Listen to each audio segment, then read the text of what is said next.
Funding for Frontline is provided by this station and other public television stations nationwide, and by the Corporation for Public Broadcasting. Tonight, once it was an empire, now it's a country divided between the very rich and the desperate poor. Everybody seems to be going unemployed. What would happen if you were a member of the so-called working class? I'm sure I'd be very annoyed. But the poor happened to be all in the north of England, and the rich tend all to be in the south of England. So one risks a confrontation, I think, in the end, a geographical confrontation. Tonight on Frontline, will there always be an England?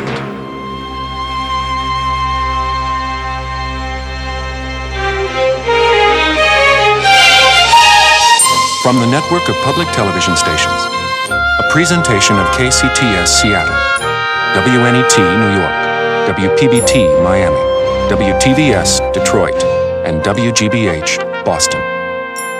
This is Frontline with Judy Woodruff. Good evening. Tonight, a rebroadcast of a very special Frontline program. It's a film about our closest ally, the country with which we share a special relationship. Our histories are linked by blood and culture, and as we struggle with what the future holds, we look to each other for lessons. England, together with the rest of Great Britain, Wales, Scotland, and Northern Ireland, is engaged in an historic upheaval. The country that gave birth to the Industrial Revolution is entering the post-industrial world with difficulty. We in the United States are doing the same, although the changes here are less distinct, endowed as we are with great wealth and resources, and because we are such a mix of cultures. But England is a particular culture, a state of mind, a national character, and that is what our film tonight is about. It's an essay for Frontline by filmmaker Ofra Bickel, who spent 6 months traveling to parts of England we never see. Her film is about what's happened to Britain, and the question she asks, will there always be an England?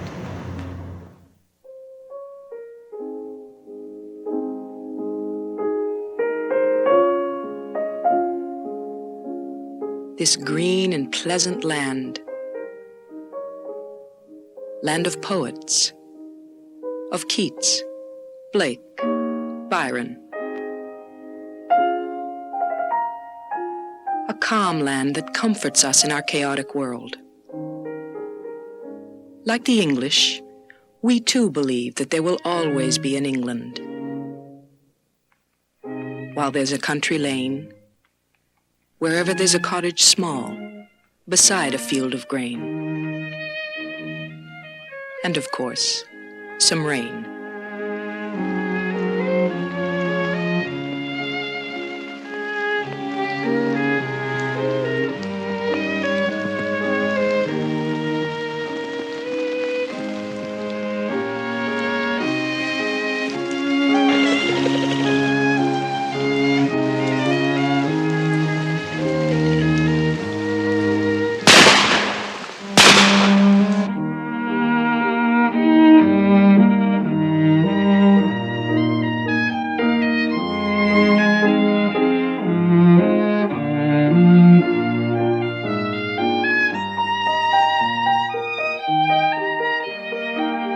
The English.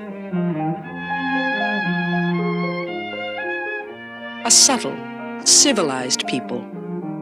To Americans, a nation of beloved characters. The vicar, Miss Marple, and the country squire. Like Peter Maxwell. You can meet Peter Maxwell and his wife Virginia on your trip to England. Hello. You can visit their home near Winchester. I was a little child, I could see her. Hello. If everybody will come in. You can pick your own fruit. This summer was an extremely good summer for the strawberries in terms of the wet. They were very juicy ones. And have a tour of the historic house. Just be careful of your head. That's lovely. So nice of you. You brought everybody over, did you? Yes. And of course, you must have tea. Yeah. Mrs. Cake Mrs. Blackwell's made just a minute ago, so it couldn't be fresher. Do you have milk and sugar? Yes, please. You do. These little teacups are Meissen teacups. My mother-in-law got them, and I think I'm right in saying you can't buy Meissen china any longer. You said just milk, didn't you? I wondered, is there anybody who would like some more tea? Do you want sugar in it? English tea with some family history.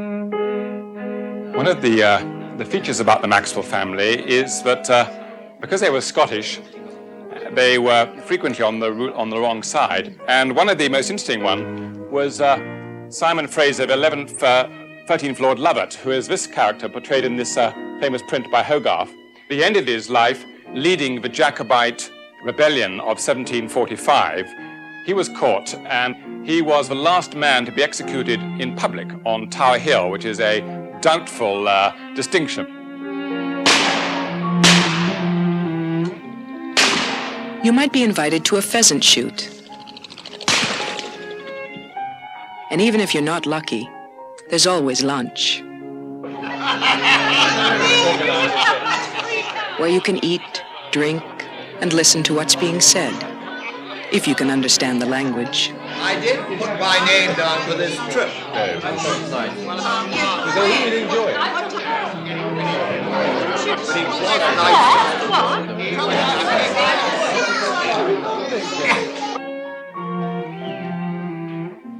Afterwards, you and the pheasants get another chance.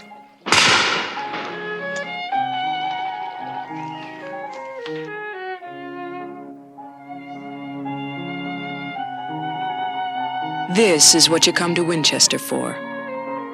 This is England. But there is another England.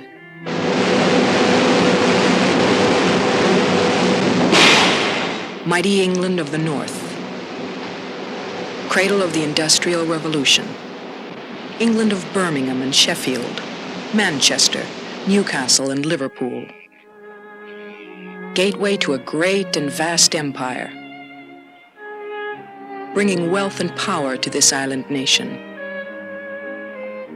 Now, a monument to past glory.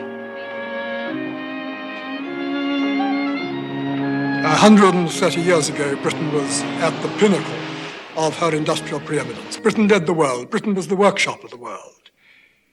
And we had no competition.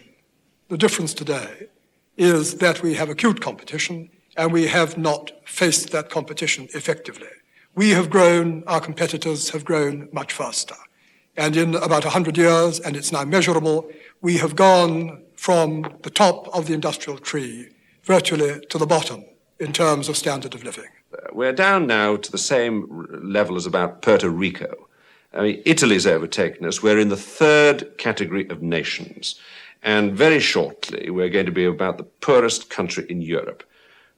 West Germany has a national income per head of population of twice the size of that of Great Britain. France has overtaken us, Belgium, Holland, every other country in Europe, apart from Spain and Greece, who've recently come into the European, Portugal recently come into the European community, and they are rapidly catching up on us, and in a few years' time, they will have overtaken us as well. The harsh facts about today's England are not felt here, in Winchester. The South has always held on to England's wealth and tradition. It still does. I think Winchester's principal image is quality, excellence, integrity. It's been a major part of English life for, 1,100 years since Alfred found... David Cowan of Winchester Council. It hasn't changed in that position in English life over these 1,100 years. It's had its ups and downs, but it's still an important historical centre, it's still an important regional centre, and it still protects a lot of the traditional values of British life. Your Worships, the circumstances of this offence are that at about 10 minutes past 11... Values like a history of common law, traditions of justice and fair play, and the belief that those who are fortunate have a duty to those who are not. Jenny Bland is a magistrate. She is one of the leading citizens of Winchester, a conservative city. He went to the police station of his own accord. We feel very strongly about this because we will not have this sort of violence in the streets of Winchester. I was certainly brought up in a Conservative household, but I think, like many of my background, one is very concerned at the terrible conditions in which some people in this country now live. And although one doesn't want the sort of free-for-all government we had until, was it 8 years ago, when really wages soared and the country became extremely inefficient and inflation was getting out of control. One doesn't want that. At the same time, one would like a government that had perhaps a little bit more interest and concern about those who can't help themselves. At her home, Jenny does what she can to help. Yes, sir, 3 bags full. She runs a kindergarten for the neighborhood children. And 1 for the day, and 1 for the little boy who lives down the lane. Could I speak to Sir Michael Davidson? Almost single-handedly, she raises money for local charities. Michael, thank you for your letter. We're enormously grateful. 80,000 is the largest cheque we've had so far. We charge something like 30 quid a ticket. It's the tradition of noblesse oblige, to help others. Somebody like Lenny Henry, who's very funny. Derek Nimmo, who's a great friend. I can always twist his arm. But for all she does here at home, she knows there's another England, far from here. We were charging 30. We want at least 15 of that to be profit. I don't think people in the south of England have a clue what other parts of the country are. When I say people, I'm generalising enormously. Of course, there are people who travel and who are concerned. I happen to travel up and down quite a lot and have reasons to go to the north of England and have seen the sort of state that the cities there are in and terrible unemployment and the effect it has on people. But an awful lot of people who live around here have no reason to know how bad it is and just don't concern themselves. In Liverpool, Leslie Sweeney has good reasons to be concerned. The electronics plant she works for is about to close. There's about 60 people left now out of 720. It's very, very bad. You know, everybody's gone. People with knowledge, computer people, engineers. Now you've got experienced people here who can do the work, but they're taking all our work and they're going to train somebody else to do it. While they put us on a scrap heap on the Dole. Leslie lives on a council estate, public housing, in the north of Liverpool. She lives there with her 6 children and her husband, Joe. Joe is 44 years old. He was a dock worker. 6 years ago, he was made redundant. In other words, laid off. He's not been able to find work since. It's queer how you feel. You know, the times you walk around and you see all your mates are out at work, or fellas you knew, and they're all the same age as me, you know. Yours and Claire's? Yeah. I still don't like the idea of her going to work and me being in here, but it would be unfair if I didn't do anything. And she had to come home and cook after doing a day's work. I do feel sorry for Joe. I mean, you think of a man doing a tough job, don't you? You know, a man going to work. Well, he's not. As you know, he's cleaning up, cooking. I don't mind cooking at all, like, you know. I think it takes a little bit of boredom out the day, you know. Otherwise, nothing. Television then from the night. That's it. That's a day. That's a week. It's the same routine there enough. Day in, day out, week in, week out.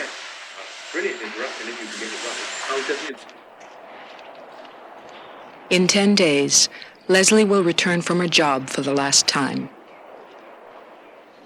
Then she, too, will have to stay home. She'll be unemployed.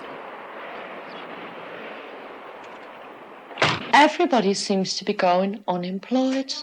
You know, and it is heartbreaking for people. You know, when you're used to getting up in the morning and going to work, and then you find out there's just nothing. You know, you just be in the house, or I just couldn't stay in the house. I couldn't.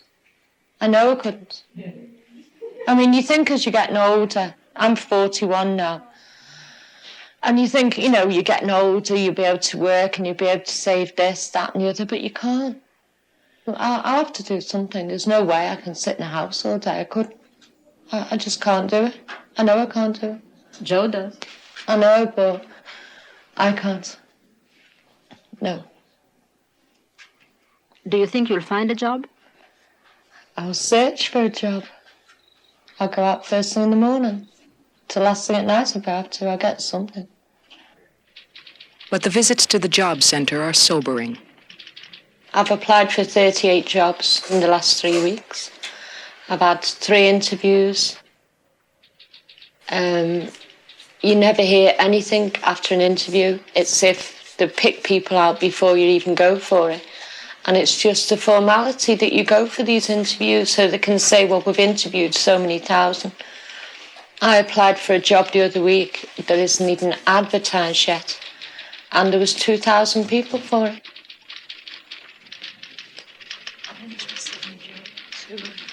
I believe in working for my living. A fair day's work for a fair day's pay. I believe in working. I think everybody should work. I don't think anybody should be sitting like a vegetable in the house, doing nothing, absolutely bored sick. People go crazy doing that, and I've got no intentions of going crazy. Well, maybe it's the week. Maybe it's... But she may have no choice.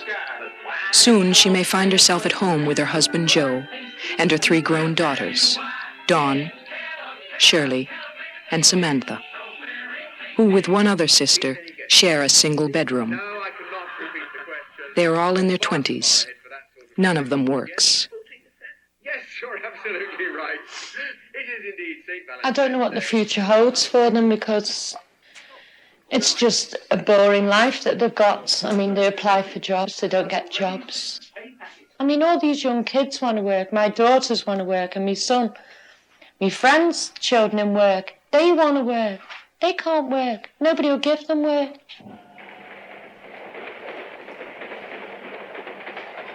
There are 31 families in the small council estate. Only 4 people work, and one of them is Leslie. A few houses down the road lives Mr. Galloway with his son Stephen and his daughter Tracy, all unemployed. Tracy is 19. She's not looking for a job. Except for the fact that her parents are divorced, Tracy is happy at home. I think I would really be happy if Mum and Dad were together. But I know that can't happen, so... Come on, you lazy fucker. Like every teenager, she has her dreams. I'd want to be an air hostess. Get round, see the world. Never been abroad. I am happy at home, though. I get up about 12, sometimes 1 o'clock in the afternoon. And I can come downstairs, and I know my dad's done everything. He does the washing, the cooking, the cleaning, the ironing, the shopping. So, more or less, I don't have to do anything. I mean, I should do, but I don't. My dad does all the work. I watch the Sullivans, that's on at 1 o'clock in the afternoon, or something that's on the telly, and then I go round to Julie's. Sometimes Julie comes round here. They said the role's missing them, the part, like, the storyline. They said they never closed it, so he can come back when he wants. He's working away down south, didn't he? They talk about their favourite soap operas and worry about the future of the characters. But it's not all as simple as it seems. Tracy is 5 months pregnant, and Julie, who is 16, has a 1-year-old daughter.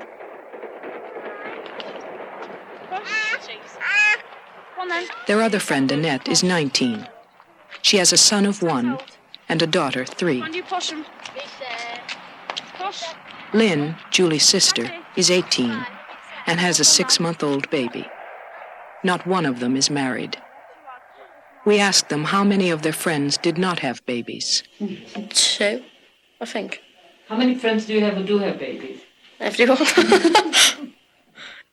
Why do you think children like you are having babies? I couldn't tell you. I must have been mental. Just pregnant, had a baby.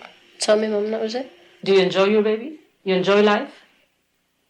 Well, you can't do what you want. I mean, you can't go out or nothing. I live with my dad, so life just evolves around the children, really.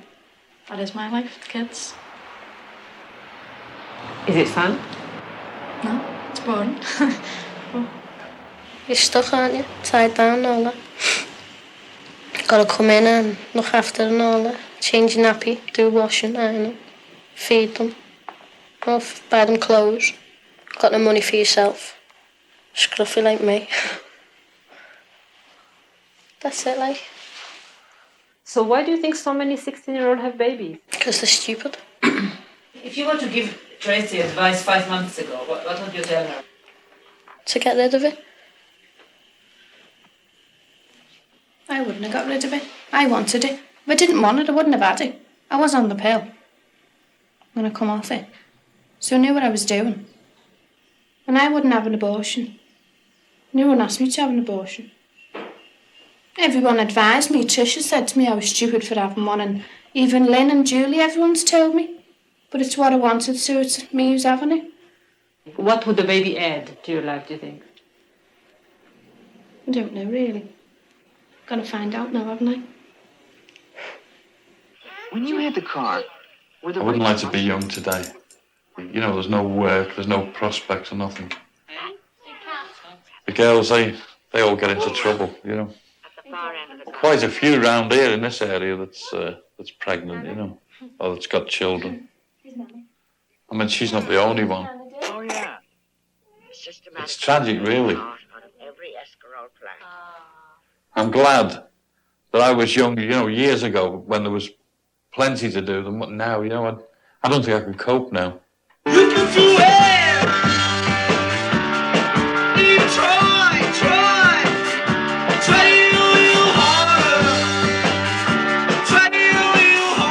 You can do it, they tell themselves and each other.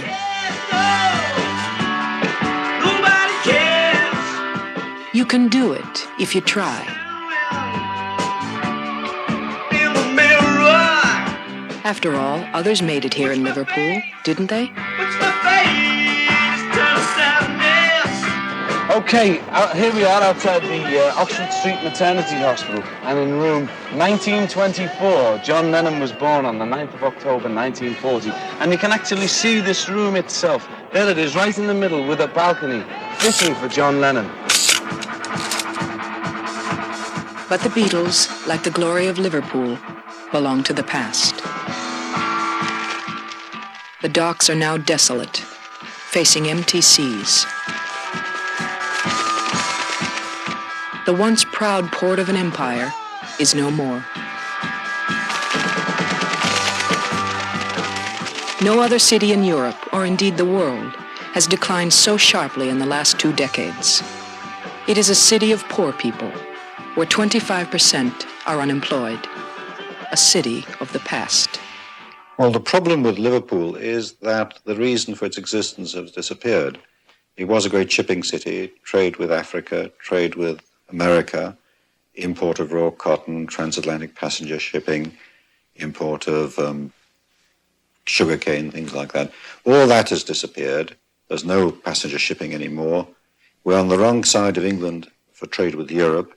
We're not an industrial town, we're a shipping town. There's no shipping left. Over a third of the population of Liverpool has left. Half of the manufacturing industry has disappeared. Now, the second and third generation of people are without work. Liverpool is a devastated city, where people feel that no one cares about them very much, least of all, the present Conservative government. The members of Parliament for the Conservative Party that support the Prime Minister are almost all in the South. There are no votes, no seats up here, and there's no way of winning seats up here, so there's a political reason. But more important, I think, is that Southerners, the prosperous, the rich, the progressive, growing part of England, doesn't really understand what life is like in the depressed North. It's quite a different world, it has quite different values, it has quite different life chances. The risk we have is that we are developing two Englands, the England of the rich, who are growing richer, and the England of the poor, who are growing relatively poorer, who are not sharing in prosperity at all.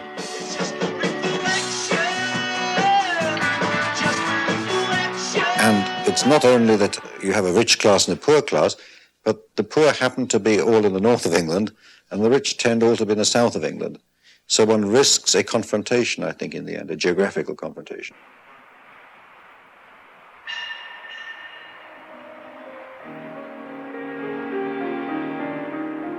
In Winchester in the south, the unemployment rate is the lowest in England. It is a cathedral city about which an Englishman wrote, "No English city has a nobler record in the past, or a life more peaceful in our rushing, hasteful age. There is still given to those who have the wisdom to know it, to dwell in peace." Words written almost 100 years ago still ring true today.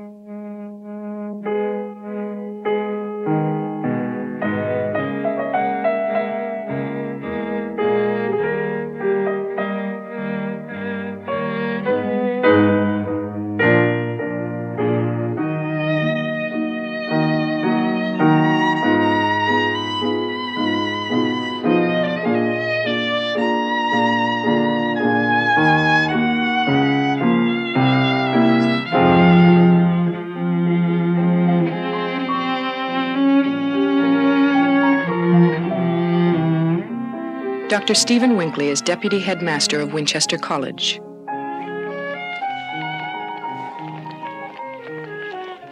The college was founded in 1382 by William of Wykeham. Its students are still called Wykehamists. It is the oldest and one of the most venerated of the English public schools. Its graduates are among the best and the brightest. We are in a fortunate situation at Winchester in that 90% of our people will go on to university education, and the majority of them will find work pretty easily, as far as our information goes at the moment, at the end of that. And to that extent, we are obviously, as it were, at the top end of the market in terms of being able to use the opportunities that are available in the world outside. What is it specially about us that gives us this special quality? I think society, the way this country's run, puts us into that sort of situation. Puts us into this situation. Right. So you're an unwilling victim of society. I'm not unwilling. You're a willing victim benefiting. of what society has done. What would happen if you were a member of the so-called working class? I'm sure I'd be very annoyed. I'd hate those Wykehamists. I'd hate them because they had something that I probably want. They got money. They've got a good job at the end of their scholastic career. How many people in this room are worried about getting a job? Or, to put it more precisely, worried about not getting a job?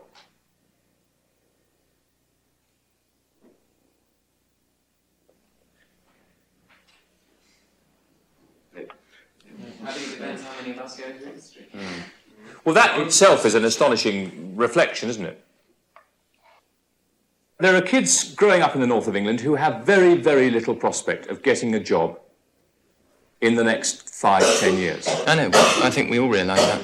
But it hasn't made any impact on you in the sense that it's not going to happen to you. It does, it makes an impact, because we all realise how lucky we are to be here compared to the guy up in the north whose his dad's unemployed, his mother's got cancer and all the rest of it, you know. I don't think cancer's anything to do with everybody has got cancer. But do we? I wouldn't say that the fact that there's massive unemployment in this country comes up as a subject of discussion in this school more than about once a year, if that. It's something that we discuss quite a lot in economics. Well, if we did suddenly become unemployed for a long time, it would be shock horror, I think. Someone from Winchester to come out of university and go onto the Dole would be a... 20%, Peter, means 1 in 5. There are 15 people in this class. We would expect, therefore, 3 people to be worried. Yeah, but no one's worried. No, but in this school, it wouldn't be. It'd be an awful lot. The fact is, it may be regrettable, but Wykehamists are more likely to get a job than someone who's left school at 16 from a comprehensive. I mean, you have to face the facts. Right, and the fact you're facing is that you're likely to get a job. Yes, statistically. So no one's worried about it. Not really, no. Let's suppose I was a teacher in the north, my feelings, my perceptions of the world would be very different. I would see the world, for starters, as hostile. I would reckon the world was against me. I would reckon that there weren't the jobs that maybe there were when I grew up, especially if I grew up in that part of the world, that the thing was changing much faster than I was able to keep touch with it. My emphasis would be much more on educating my charges for change and for leisure, which is, I guess, a pretty bogus way of saying educating for unemployment. You got the oxygen in your lungs? Mr. Price teaches school in the north, in Liverpool. Education, when I went to school, was the answer. It gave you a chance to get out of your strata of society, work your way up, if you like, and the job was there, you could follow a certain path. Today, there's no jobs. There's no hope. If I was a working class child, I just don't know what I'd do. You had anemia. We mentioned it before. I don't see any future at all for them. Somebody somewhere has to provide, if not a job, at least a hope of a job. And at the moment, it's the hope that's missing. They will accept that they might not have jobs this year. But at least if someone said, well, maybe in 3-4 years' time, there is hope, then they would accept that. But nobody's saying that. What they are being told is that upon leaving school, they must enroll in a government program, the Youth Government Training Scheme, where they will be trained for 1 year in various jobs, training which will help them find work in the future. It doesn't quite work out that way. Steve Galloway finished his training more than a year ago. Wrote off for about 20 odd jobs, and it's the same answer. Like, don't call us, we'll call you. But some is, when you think you've got it and you find out you haven't, that's the worst. So, what do you do? Not much. Not much. Well, I usually go down with my mates, visit my mates, go for a drink or, not much really. Time passes, but you never know how it passes, it just passes.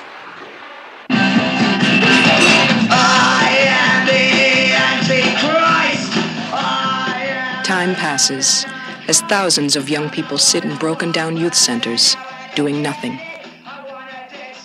Growing apathetic and cynical, many of them have stopped even looking for jobs. Often, the job center must come to them. Alright everyone, I've got the latest vacancies here, and what I'll do is just run through them, and if any of you got any you fancy going for them, just give us a shout. First one's one of those government schemes, 12 months ones. It's for a part-time art tutor, $49.73 a week. Any takers? Okay, next one, Office Junior. It's in Liverpool City, £42 a week. £42 is about $60, not much more than what they get on the Dole. Most of the jobs will be temporary, subsidized by government programs, or as they are called, government schemes. Monday to Friday, 10 till 4, work in the city centre. Another sales assistant in the city centre, got to be over 17 for this one, £71.50 a week, Monday to Friday during the store hours. Shop assistant in Toxteth, £52.20 a week, that's another government scheme for 12 months. Got to be over 18 for that one. Have you got nothing but schemes, Steve? Very few. Part-time arts tutor here, it's another government scheme one for 12 months. You've got to be over 18 and it's £49.73 a week for 20 hours. It's slave wages, isn't it? £45 a week, 25 part-time, it's not good. Can't live on that. Most of the jobs that there is are only dead cheap schemes like slave labour and all that. So it wouldn't work for them because the money you get doesn't even pay your rent or whatever. I don't want any of them jobs. For me to wear, I'd have to be picking up at least £120 a week to make it worth my while going to work. I'm better off on the dole. Myself, I've been working on the side, the last couple of weekends, Saturday, Sundays, just to keep me going, get another extra few bob. It's like a question of survival more than anything. I've been unemployed for 2 years now, officially. I've done jobs working on the side. But, you've got to survive in this country. Anyone who takes that money isn't fiddling the government. All they're taking back is what was theirs in the first place. I'm lying to the state to get money off them, to get a job in the future. Future? I don't think there's no future for us, no. It's gone from bad to worse. Nothing. There was a future here, only 15 years ago, on the other side of the country, in Teesside, in the northeast of England. Born in the Industrial Revolution, this was a region which lived off heavy industry, iron and steel, engineering and chemicals. Teesside was prosperous. Unlike Liverpool, the government poured money into the industries of Teesside in the 60s and 70s. But inefficiency, old technology, the replacement of steel by new products, made it harder and harder to compete for markets. The industry declined and almost collapsed. Teesside was no longer the Northeast success story. The Labour government's policy of throwing money at the problem didn't work. And the free market theories which the Thatcher government counted on made things worse. Teesside has become one of the country's highest unemployment black spots. A quarter of its people are out of work. Dole queues sprang up across the region. But unlike Liverpool, there was no long tradition of unemployment here, so the blow felt harder, and the sense of failure more profound. People ask me, am I bumping into my friends who I've not seen for a long, long time, maybe years, and just talking in conversation, and they might say, how's John doing in his job? And I say, well, he's not working. And immediately my thought is that they're thinking, oh, here we go, another scrounger. And they might not be, but I feel as if they are. John Mackin was a skilled worker for British Steel. I've tried to get jobs in other areas, but you don't even get a reply off these people. I could really pick up my bedroom walls with the letters I've had from British Steel. I've saying no. I came home in a state of delusion once because I got an interview. It was, I was down to 6 from 3.5 million down to 6 for an interview. And, you come home jumping about and clicking your heels together. So it's very, very rare that he does go as far as an interview. But if he does go as far as an interview, I think maybe this time it might be it. He'll go for the interview, and when he comes back and he says, I didn't get it, I feel very angry and hurt because I think, well, why didn't he get it? Well, what's wrong with him? He's a good worker. And I start saying, but did you tell them how long you were at your other job? You're not going to stay there for a couple of weeks. You want to be there for a long time. Did you tell them that? Did you make sure that they understood? But there's nothing I can do about it, he'll say. I can't make them give me the job. And I say, but why? Why don't they like you? I mean, there's nothing wrong with you. You're not deformed, Did you make sure that you are a good worker? Did you tell them? And I tend to get a little bit angry with him. Did you put yourself over enough that they understood that you really want this job? And then he'll get a little bit angry with me. And then he might say, I can't plead with them. I can't make them give me the job. There might have been thousands after that job. Not hundreds, or maybe 5. There might have been thousands. What makes you think they're going to pick me? But because you're a good worker, why shouldn't they pick you? But so is everybody else that goes after a job. And so I might just, I just accept it then. I say, well, okay then. But I still think in the back of my mind, they don't like him. That's why. They didn't like him. Remember, this will be your first contact with the employer, and it is important that you make a good impression. It could get you through to an interview.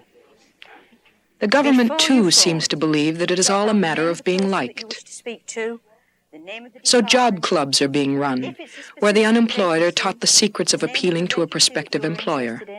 Think about what you've got to offer an employer, and be prepared to answer questions about yourself, People who never had to look for work, because industry was always there for them, must now learn the ABCs of the outside world, like making a telephone call. What can happen is you get into the middle of the call and your money runs out, and you haven't got enough change. Make sure you've got a pen and paper handy to take down details. When you get through to the department head, address him by name. Hello, my name's David Jones. I'd like to speak to the head of the sales department. Can you tell me his name, please?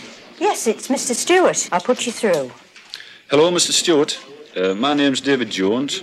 I've had several years in sales, and I'm interested in meeting with you to talk about the possible openings in your department. We did use mortise machines. When John Richardson, who's a skilled worker, got his hoped-for interview, it was with the director of a community program where jobs are subsidized by the government. And it's temporary work for a period of only up to 52 weeks. Yes. Don't you? Yes, the contract. How do you feel about that kind of work? Well, I mean, a job for 52 weeks, one way of looking at it, it is a job to keep me off the door for a year. Right. But in the If long somebody comes to us for a job, their chances of getting a job are 1 in 25. Till I'm what, 55, maybe 60, if possible. Would you be willing, while you're with us, to undertake... I wouldn't have believed 3 years ago that we would get the numbers of people and the quality and the skills of the people coming forward to take these jobs. You've actually been unemployed now for 3 years. 3 years. We know that the vast majority of the people who we've interviewed will not find employment with us at this point in time. Well, mainly, I've just got myself into a sort of routine, just doing more... It's not a problem with the people not having skills. It's because they do. Let's have a look. It's not the problem that they're not highly motivated because they are. My parents, I go there twice a week. And it's not a problem that they're not good at interviews because they're good at being interviewed. How do you keep your skills in practice? Well, say for instance... The problem lies with the fact that the jobs are not there for those people. Yes. And anybody who says any different is a liar. The problem just me getting up that much early, but I'm usually fairly early in the morning anyway. John Richardson did not get the job at the end of his interview. Like the others, he will continue to wait. 5 seconds to go. 1, 2, 3, 4. He will pass the time as best he can, watching pigeon races, What's the height he'll get when he goes over that score? the sport of the unemployed. See him climbing? Yeah. It's too long, Steve. Yes. 10 to 15. Yeah. Like the rest of them, he will wait and hope that something will happen, something that will turn things around for Teesside.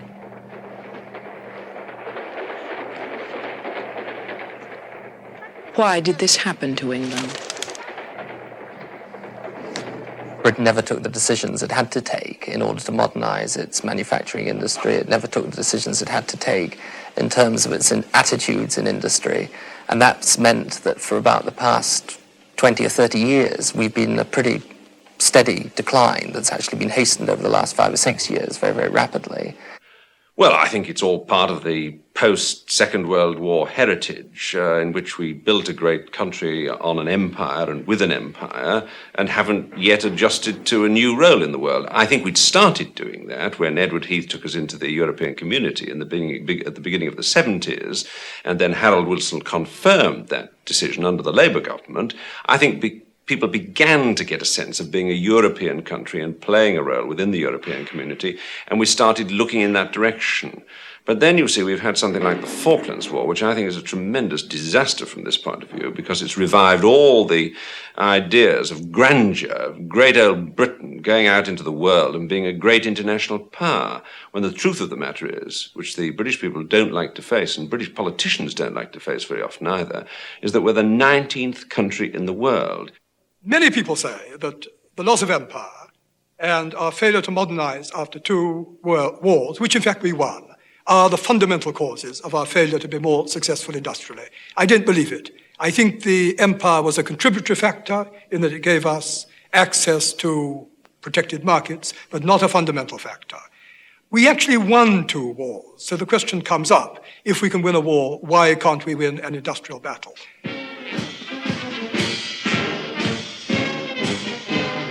The answer lies not in the north, with its armies of unemployed, but rather in the south, in places like Winchester. a part of establishment England, with people like Peter Maxwell, a member of the Winchester City Council. There is a serious argument which we have to contend with, which is the argument by the City Council, which has to represent Winchester district as a whole, not just Kingsford, not just this little village, but the whole locality. And their argument is that we may need high technology in this area for the sake of our local firms and for the sake of our children who may need to find jobs in high tech when other jobs have gone out of the window in 10, 15 years' time. Every year, industry and roads take something between 60 and 100,000 acres of land in this country, small as it may be, for development. Why on earth put something down here in a beautiful part of the English countryside? Why can't they take it somewhere else where the people desperately need jobs? In this most attractive area are woodland, and over 200 trees would be destroyed at one fell swoop. They're 200 years old, some of them. This is quite nonsensical. Totally unacceptable as far as I'm concerned. The demand is not there. And for goodness sake, let's keep this area as clear as we possibly can. Let us say no, no, no. The minister for this said the other day that the countryside is one of the glories of the nation. Yes. And I think we've got to hold him to that and say, you know, you put your money where your heart is and yes, protect the local countryside, because that's all we've got left in this part of the world. Over 200 years after the Industrial Revolution, industry is still alien in the South. The real England is in the countryside, and the admired Englishman is not the successful industrialist, but the educated country gentleman. It's in the history. We were the earliest country to industrialize. We industrialized as we are said to have acquired our empire in a fit of absence of mind. We were an agricultural economy, a highly successful one, a highly stable society. And the people who in fact started the Industrial Revolution were the nonconformists, people who were denied the esteemed occupations of government, the academic world, the learned professions. And it was the Quakers and other nonconformists who were the pioneers of the Industrial Revolution. So to that extent, it started off, if you like, with a degree of social stigma. Nonetheless, we flourished industrially over that period up to the middle of the 19th century. And then the next blow, if you like, to foundations as an industrial country was Dr. Thomas Arnold, a most distinguished headmaster who went to one of the most famous British public schools, as we call them, which are, of course, private. And when he went to Rugby, he said the ideal of an English gentleman, and he didn't even think of educating English gentlewomen in those days, was someone as far removed as possible as from making money, and therefore from industry. And that ethos, that ethic, the idea that to be an academic is better than to be someone using his hands or her hands, has pervaded the British educational system ever since.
Then kaitini torpo, kremelos peplukte esaipenes.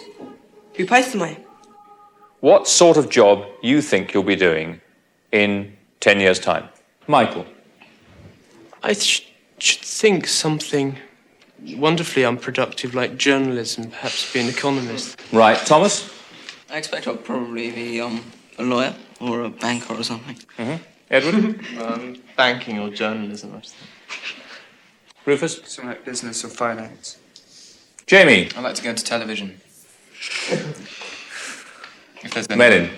Probably law or civil service, I'm not sure. Nick?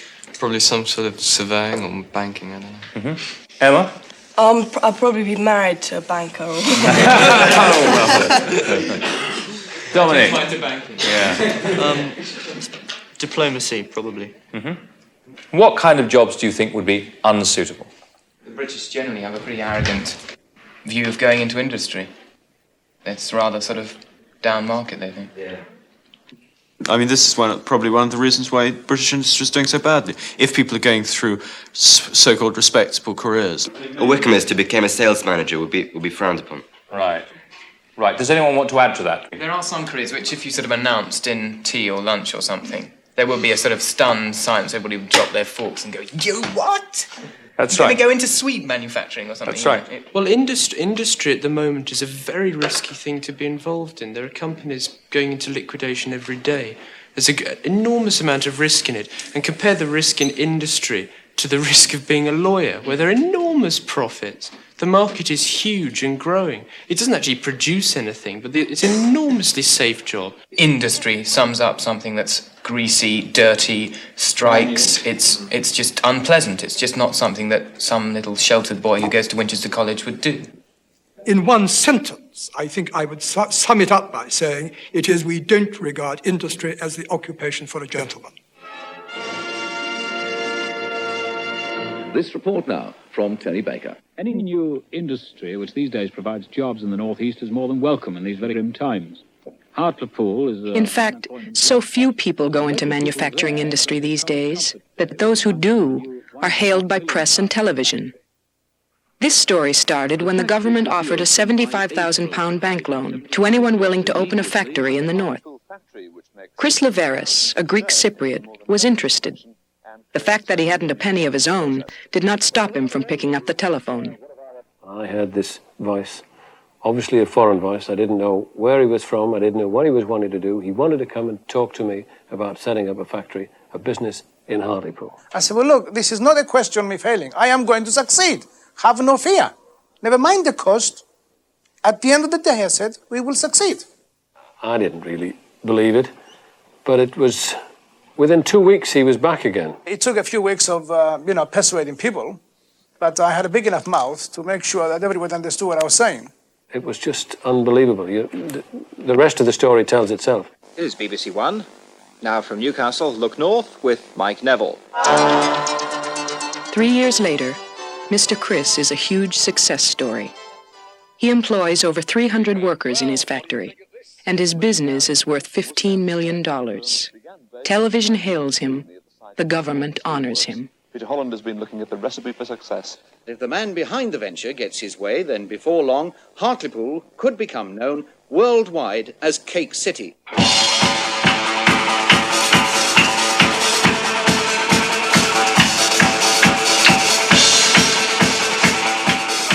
It's not shipbuilding or high-tech, and cream cakes may never put England on the industrial map again, but they do make Mr. Chris rich.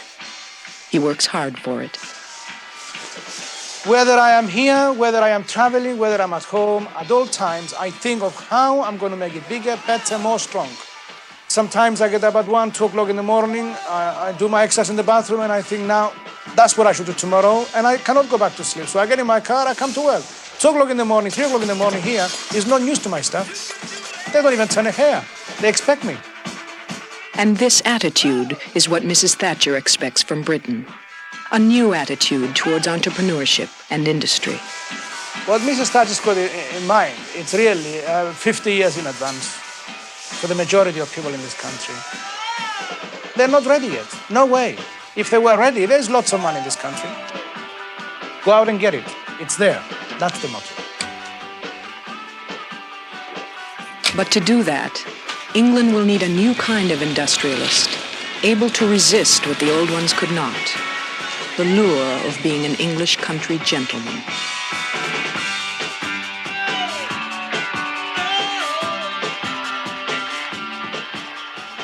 Chris, come on, girl. Chris, come on. Come on in. Chris. Chris, come on, come on. I live like a real English gentleman. I know what good things in life are. When he roamed, where's Romans too?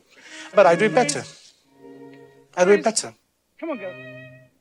Come on.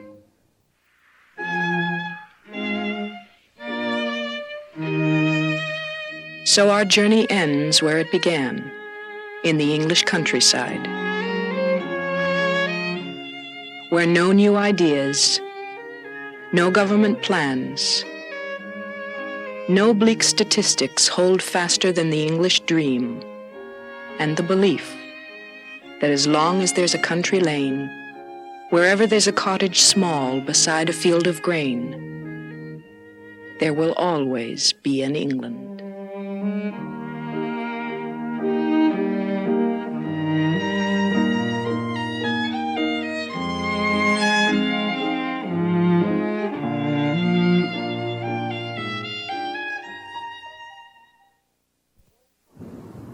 One final comment.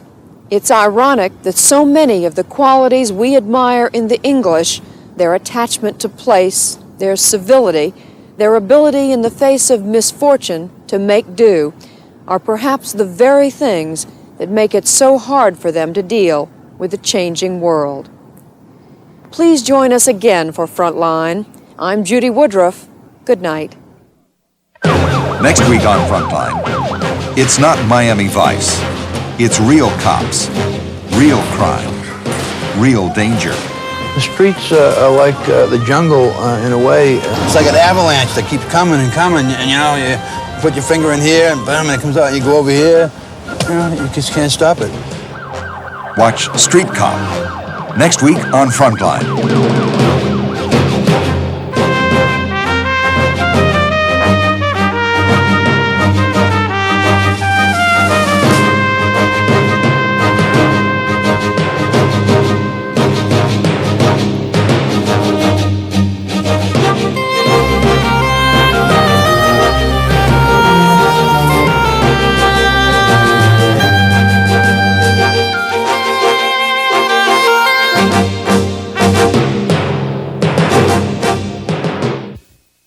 For a transcript of this program, please send $4 to Frontline, Box 322, Boston, Massachusetts, 02134. Frontline is produced for the Documentary Consortium by WGBH, Boston, which is solely responsible for its content. Funding for Frontline was provided by this station and other public television stations nationwide, and by the Corporation for Public Broadcasting. Schools, colleges, and other organizations interested in purchasing or renting video cassettes of this program may call 800-424-7963 or write PBS Video, Post Office Box 8092, Washington, D.C. 20024.